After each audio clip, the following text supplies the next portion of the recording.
So we will transition over to our Mariners now.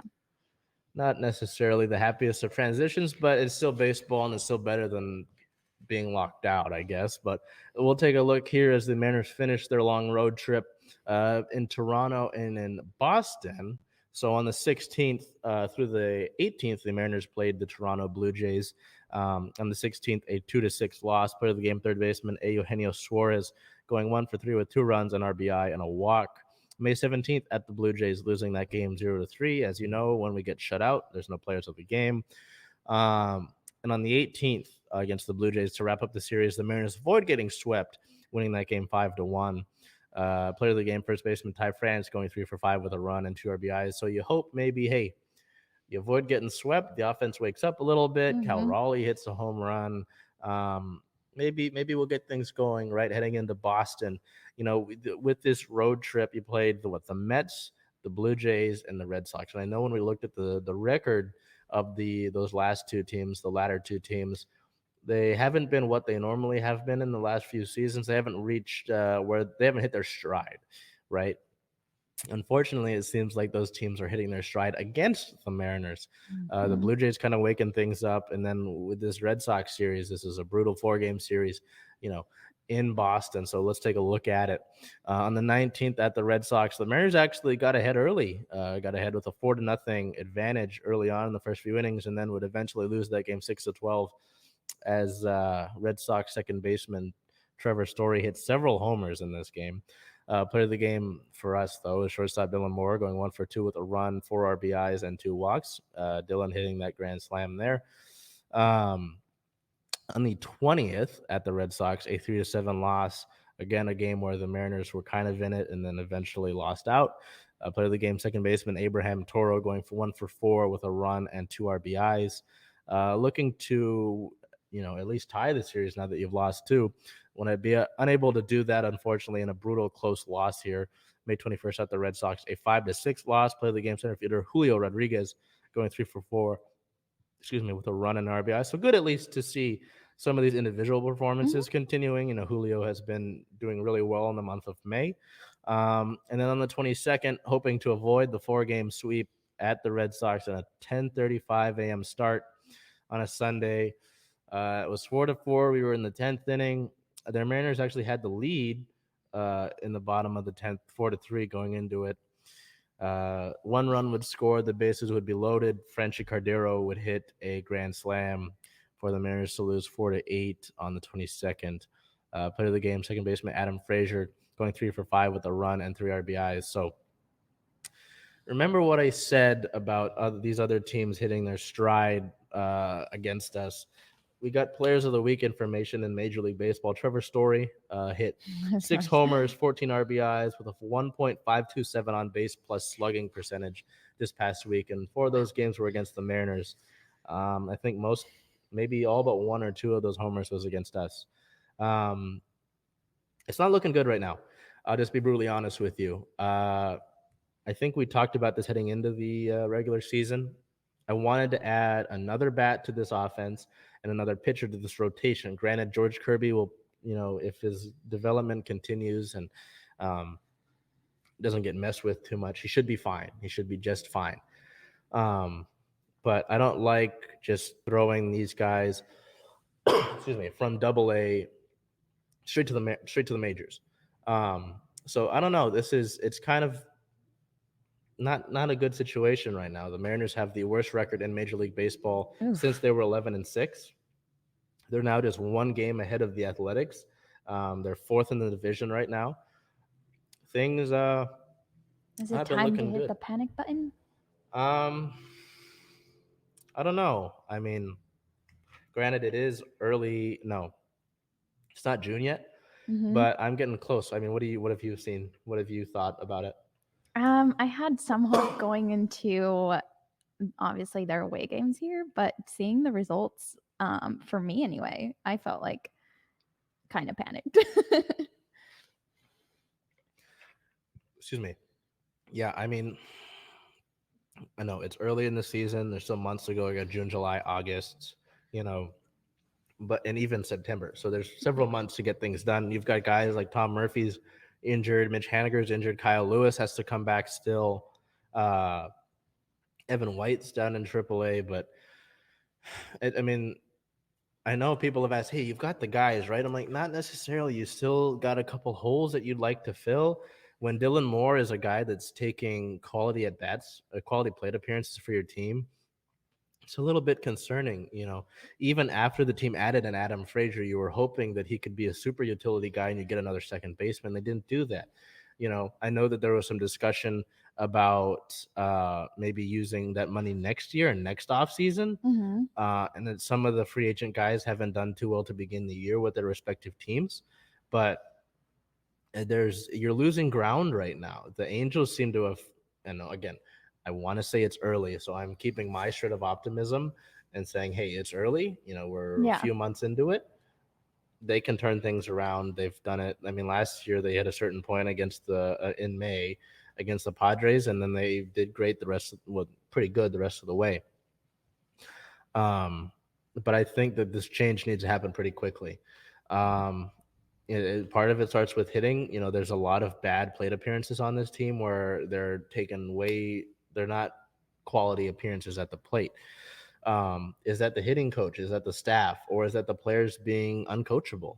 I know that might be some of it, but it's also, since Edgar Martinez was the hitting coach, the Mariners have been bottom 10 in the league in things like hits per game and average. When it was Edgar, it was like top 15, top 10 in those respective categories for that time when he was here. So is it staff? The bullpen has regressed a little bit, but bullpens are kind of tough because they're not always. Bullpens are kind of Jekyll and Hyde kind of thing. You can't really say, oh, they're going to have a good bullpen. Yes, you'll have quality guys, but I think people are expecting the bullpen from this year to be the same as how great it was last year. But it's again, it's hard to replicate that success year in and year out with a bunch, and it's not, you don't even have all the same guys. And even in a bullpen, you have a couple guys that are injured. Ken Giles, a guy that was deemed a certified closer, is still injured, and we don't know when he'll get back. So there's a lot of things not necessarily going in the Mariners' way right now. And even if you look at this year, right, next year the shift is banned, and a lot of the hits that the Mariners aren't getting would have been hits if the shift was banned. So there's a lot of things that are not going the Mariners' way. If you're asking me to make a concrete decision and stop beating around the bush, do I think they can turn it around? Yes, I think they can turn it around. And I would like to look at this in a few months, right, and say, hey, I was right about that. But it's going to have to be up to these players to look in the mirror, to look at these decisions, look at the man in the mirror, and look at themselves and really see what's going on. And again, I think part of that is coaching staff. So it's a tough go right now. But I'm not saying the season is a flush right now, because even going into this, nobody was expecting a World Series appearance. They just wanted to break that streak of playoffs, right? So, like I was just talking to Big O about, Julio's still doing great. Yes. If you've got guys like Julio, JP still doing good, Ty Francis, as long as you've got those guys where you can see that growth, that's a positive at least, right? But eventually you will need to add outside forces, because yes, teams like Houston, even though I don't like Houston, were mostly built through the draft, right? So you've got a lot of these guys that are your own prospects, and they are working their way up. Novi Marte is in Everett. Emerson Hancock has just gotten back off of being injured down, I think, with Arkansas. I don't think it was Modesto. But just let it continue, because I would rather you be ready maybe in a year or two than try to force everything on this one season, and then when it doesn't work, have everybody, fork and pitchfork and torch and try to burn it down. Yeah. So I think at the end of the day, in the grand scheme of things, I'm not necessarily worried about it. Okay. But I would like to see some urgency, and I would have liked to see the checkbook opened up a little bit. So with that long-winded being underway, we'll head over here to players of the week, which is kind of tough when it was a rougher week. But Bell went with Ty France, and Ty France has been in this conversation for just about since the season's begun. Yeah, he's a reliable pick here. Yeah. But I did go to the stat sheet for this week. So Ty France had 30 at bats, 2 runs, 9 hits, 3 doubles, 1 home run, a 3 RBI, 15 total bases, 2 walks, a .300 average, .344 on base percentage, .500 slugging, and .844 on base plus slugging. Yeah, like you said, he's been a consistent pick at that juncture. And again, like I said, if he continues to do well, solid. I mean, you've got a guy that at first base. It's always nice when I can look at a lineup and say, all right, that position is locked down. I don't have to think about, oh, Right. maybe no. As long as I think that's a positive. Yeah. I look at the other corner of the infield, Eugenio Suarez. He had a solid week. I mean, in 28 plate appearances, 9 hits, 7 runs, 3 doubles, 2 homers. A clutch homer actually to tie the game up in the 9th inning of that Sunday loss that was brutal. 3 RBIs, 18 total bases, 1 walk, a 321 batting average, a 345 on base percentage, a 643 slugging. So both of those together equal a 988 on base plus slugging. Suarez has been interesting because he's been a 3 outcome hitter, which usually means it's going to be a homer, some sort of put out or a strikeout. I might be wrong on the put out part, but you kind of know what you're getting, which is unfortunate. So he's a guy that I would like to see better plate appearances of. But I mean, over the past 7 days, He's done well. hasn't been bad. Yeah. In injury-related news, we head over to injury news here. As I mentioned, Evan White is with the Rainiers right now. He began his assignment on the 18th of May with the Rainiers as they took on the Sacramento River Cats. Unfortunately, in the 3 games that he's played, he's only got 8 plate appearances, no hits, no total bases, 1 walk, and 5 strikeouts. So Evan still trying to work that out. I know that the book on him is that he won a Gold Glove in 2020 at first base with the Mariners in that shortened season, but his bat has just been inconsistent, and the hope was to have him stay in Tacoma and work on that for a bit. I mean, it's a tough go. 3 games, not going to necessarily hit the panic button, but kind of a rough start there. In team-related news, with the trip to Toronto, I know we mentioned there being some moves potentially, in relation to the vaccine and how unvaccinated players cannot enter Canada. So we look over at team roster moves here. Oops, I'm jumping the gun.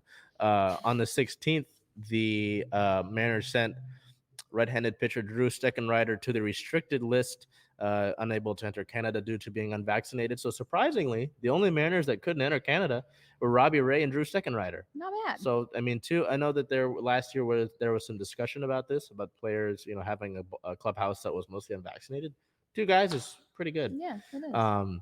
And then so the corresponding move to that was left-handed pitcher Roenis Elias being selected from AAA Tacoma. Good to see Roenis come back to the major league club. He's been a guy that's really worked hard to get to the major league level, and to see him get another chance is really good after working through some brutal injuries. And then also on that day, right-handed pitcher Yohan Ramirez was traded to Cleveland in exchange for cash considerations. On the 19th, Drew Steckenrider was reinstated back from the restricted list as the team left Canada, and left-handed pitcher Roenis Elias returned to AAA Tacoma. A rumor on the 19th was that Kyle Lewis is expected to join the team on Monday. Now, it is Monday, where it's we're kind of early afternoon. We haven't seen anything quite yet, but the day is still young. I just know that has been talked about, and he's been doing pretty solidly at the plate, at least in his rehab assignment with Tacoma. And the plan is sort of to have him at the designated hitter spot, so not necessarily worry about him being on defense. So see about that. But continuing here with the roster moves, on the 20th, right-handed pitcher Matt Festa was reinstated from the 15-day injured list, and right-handed pitcher Wyatt Mills was optioned to AAA Tacoma. Then on the 21st, the Mariners signed veteran outfielder Justin Upton to a major league deal. I know that with that signing, there was some worry about Kyle Lewis and his health. Obviously the outfield is already clogged on its own in terms of just on paper, right? Not necessarily with the injuries. I don't know what this is about. He reported to extended spring training down in Peoria, and he's going to kind of work before he joins the major league club. Yeah. But I know that, with Mitch Haniger out, with Kyle Lewis, you had Steven Souza up there. You just called up Taylor Trammell, which, we continue on here to the 22nd moves. Infielder slash outfielder Sam Haggerty and outfielder Taylor Trammell were recalled from AAA Tacoma. Infielder Abraham Toro was placed on the 10-day IL, and outfielder Steven Souza Jr. was DFA'd. Mm-hmm.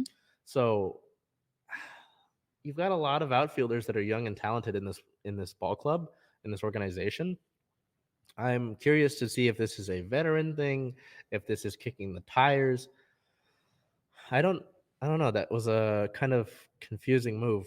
At least if you look at it, right? I mean, what do you think about it, just from the base level? This is, you're adding a veteran guy who the Angels cut in spring training. I think some of that might have been from his contract because the Mariners are only paying him $500,000, and I think the Angels owe him $19 million. Wow. So, I mean, do you I think have any thoughts on this off the top? anytime that you bring a veteran in, I think that, and like you said, having young guys on the roster here as well in that position, I feel like it's in a sense to get them ready or to like help them develop their game. But would you say that that's the case here? I think that would be a likely decision. I mean, you've already got guys that are veterans in this clubhouse, though. Yeah, At true. least pitcher wise, Sergio Romo was a great veteran presence still. Um, Julio's obviously in center, Winker's in left. And they've been kind of playing a mixture of guys. I mean, Frazier's played in right, Moore's played in right. Trammell, I believe, was in right yesterday. So maybe it is for some veteran stability, but it's kind of not puzzling to technically me needed. because he Yeah. won't be there that long. I'm not assuming, unless he gets some resurgence. But it puzzled me a little bit. So as we head over to league-related news here, some funnier things, but not too much going on. Well, I mean, there's a notable incident.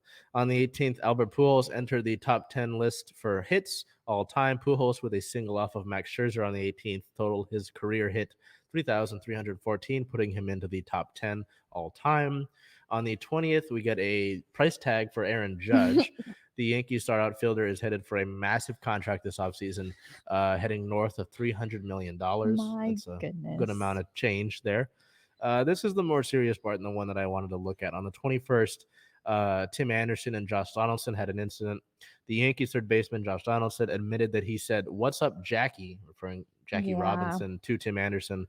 White Sox shortstop Tim Anderson. Donaldson told reporters that he had joked with Anderson about these sort of similar remarks when the two had played against each other in 2019. Teammate Liam Hendricks, Tim Anderson's teammate Liam Hendricks, said that Donaldson's explanation was complete BS. Donaldson has been since suspended one game for his actions. I think someone explained it best. I think it was actually the Yankees skipper said that this is kind of thing that, if you guys both know about it and it's an inside joke and it's kind of accepted between each other, sure. But it didn't seem like that was the case. This is just, I kind of bewildered by it. I mean, just to hear something like that and for him to make remarks like about that was a little bit ridiculous. So I'm glad that, the one game suspension feels light, but I'm hoping that I don't know. I would like to hear more about it and like to hear more background context. But I don't think there necessarily needs to be more considering what it is. It's pretty cut and dry, and that's just something like that pretty unacceptable. So be a shame if it is not an inside thing and it's true because he that claims it that happened but yeah. with the way that it was reacted to over the White Sox and Yankees series, so we'll keep it moving along here. With this upcoming week, the Mariners sit at a 17-25 record, fourth in the American League West. They have a 3-game series at home. They start a homestand here against some divisional opponents, May 23rd through 25th against the Athletics, May 23rd and 24th with a 6:40 first pitch, May 25th with a 1:10 start, May 27th through 29th against the Houston Astros, May 27th a 6:40 start, May 18th a 7:10 start on that Saturday, and then May 29th a 1:10 start. So